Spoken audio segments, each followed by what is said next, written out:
I work in the wine industry. I got here because my mum and dad planted a vineyard when I was a teenager. And through the sort of various osmotic processes that happen to someone that grows up on a vineyard, I ended up in the wine industry.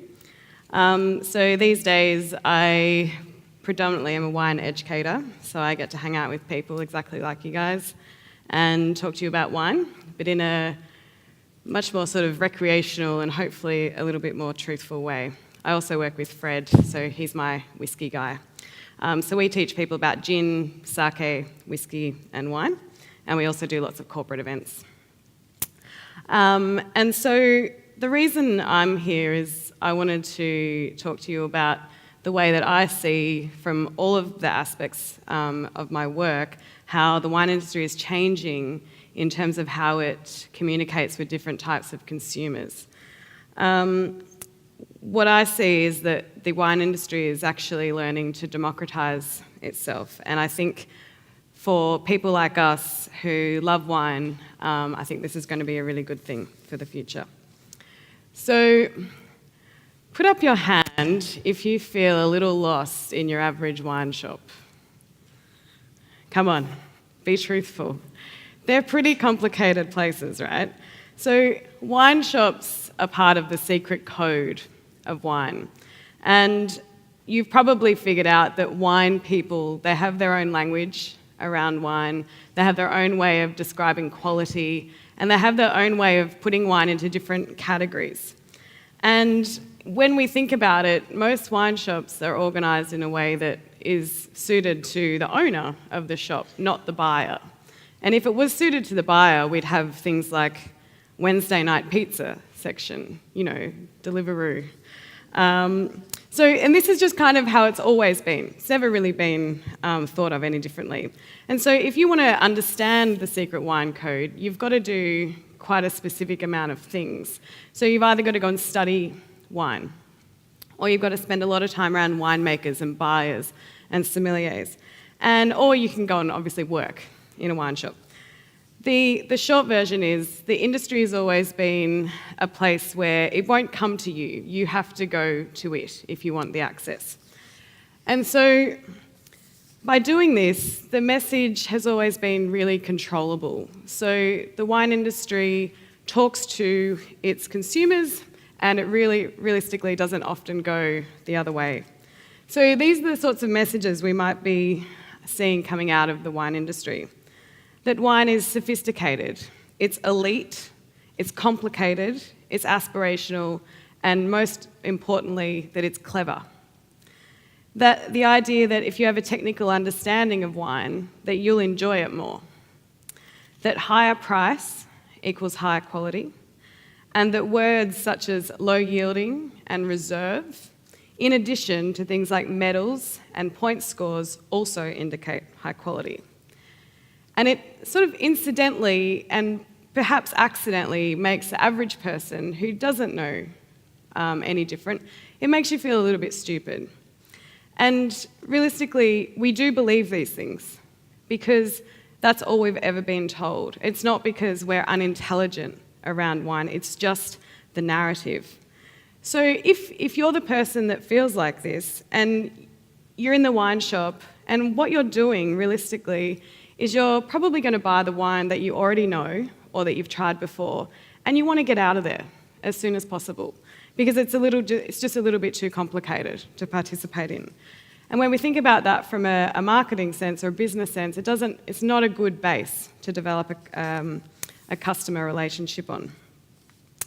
So I've got some other examples of how the wine industry has traditionally spoken to its consumers. So these are great. A super wordy tasting note. I'm just going to read the first sentence because this is amazing.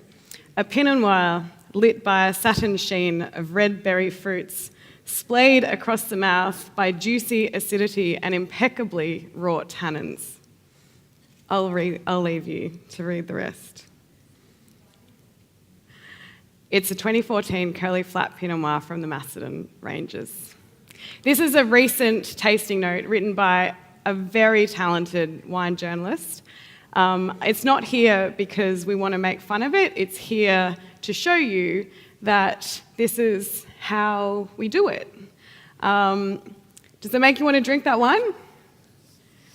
Who would buy that without knowing what it was? It's pretty funny, huh? Okay, so then we have another way that we do this. We use French words on Australian wine labels. Who buys sparkling wine? Who knows what brut cuvée means? Almost nobody. Except the wine industry keeps putting these two words on Australian sparkling. Brut cuvée, for the record, means dry blend. It's way, way less sexy in English, and especially given that almost all sparkling wines are dry blends. Okay, we don't need this, but we keep doing it because this is how we've done it. And then we have back labels. So I'll read this for you. This is off a bottle which I won't identify. Dense-like characters that make it perfect for cellaring. However, it is drinkable straight away once you expose it to the Earth's atmosphere. Has been matured in 24 months in 2-year-old 55% Tronchet and 45% Vosges oak. Delicious. So who are these messages actually targeted at? Who are the people that understand this? You can see that we've got sort of 3 categories of consumers, and we've got all of our wine communication over here. And the point about this is that traditionally, all of the ways that we communicate about wine are realistically targeted to a very small amount of people. So demographically speaking, these are people who are educated in wine. They understand the technicality of winemaking. They sell a wine and they engage with the idea that quality is objective. They spend the most money, but they are the minority. But what about everyone else? In a demographic sense, think about your average dinner party. So our minority turns up to our dinner party with a bottle sealed with a cork. And no one has a corkscrew anymore, so there's always a bit of a hunt for the corkscrew. Then there's the person who listens to our engaged consumer. We sort of talk to them, we describe them as being interested in terms of their level of engagement. And then there's the person, my favourite, they pour the white wine into the glass that has red wine in it already, and they sort of make this dirty rosé colour, and they're totally cool with that. And they drink that, they drink wine and they spend money, and we tend to call them curious. If we look at the interested and the curious categories, without knowing exactly, I'd say they are in the vast majority.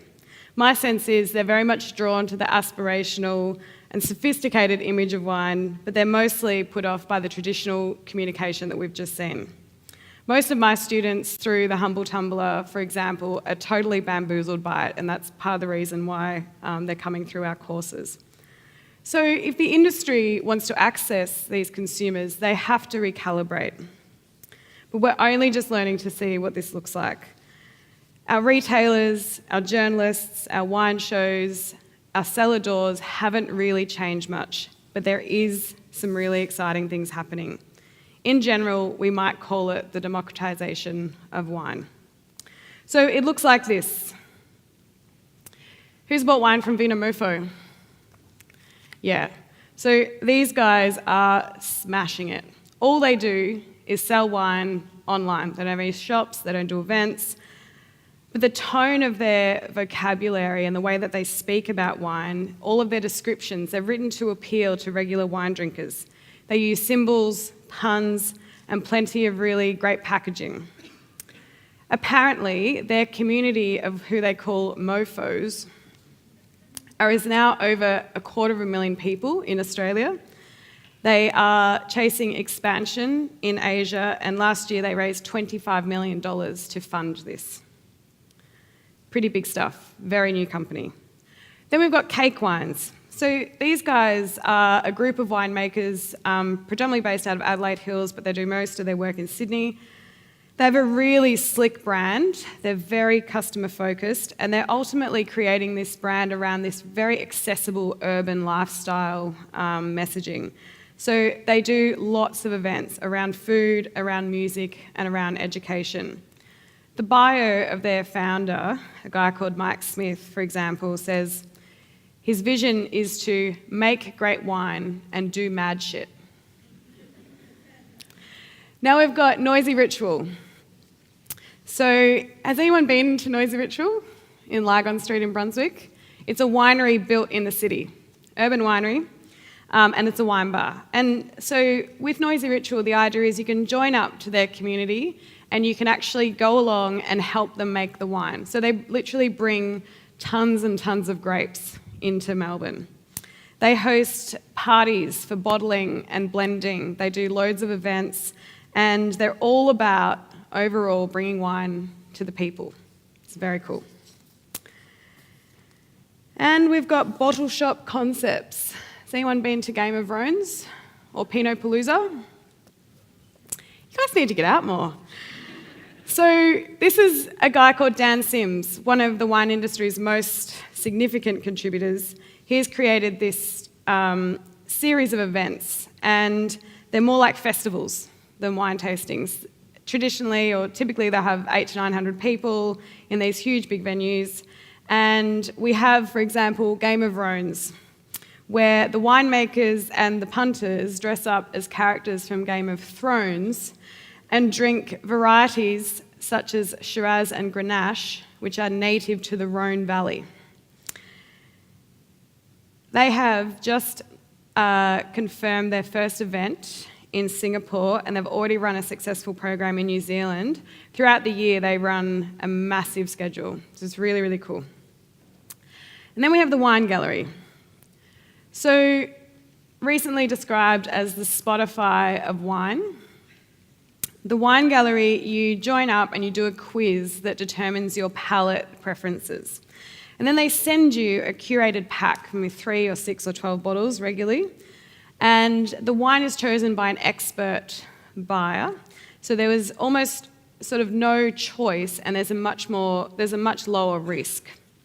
The packaging and the wine descriptions are super user-friendly, and they're very much focused on championing the brands.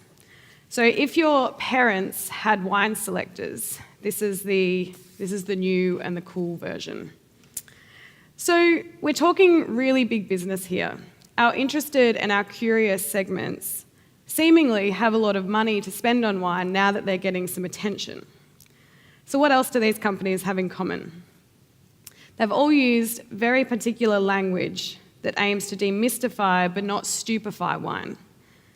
It's all about delicious and juicy and awesome. And it's not about oak integration and acid structure and tannin profiles. The tone is really light, the language is really colourful, and the imagery is all about the shared experience and enjoyment of wine. They are, collectively, in essence, very cool. But they still have one thing in common that is really, really significant, what we call a credible source. Most of the consumers that we associate with as the customers of these kind of businesses don't trust their palates still, and they don't trust their own wine knowledge. So for Vino Mofo, they rely very heavily on point scores to confirm the quality, in your mind, of the wine. With Bottle Shop and Cake Wines, they use winemakers to confirm credibility, and the Wine Gallery and similar formats use the expertise of the buyer to reassure people that what they're buying is a good thing. My business is obviously built on the idea that I'm a credible source, and it just couldn't happen without it.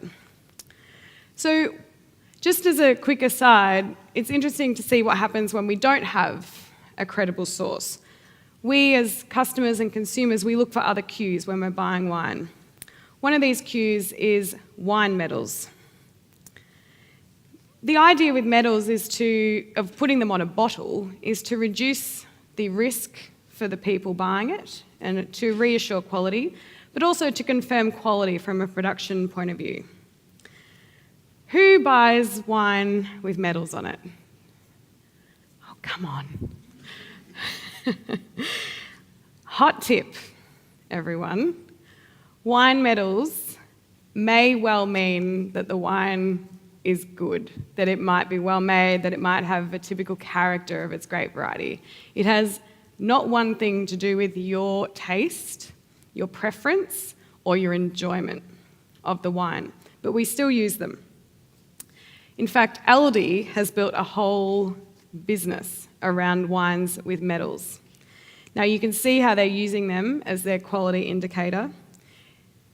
The reality is you might really love these wines and you might hate them, but you have to wait until the wine is in the glass in front of you.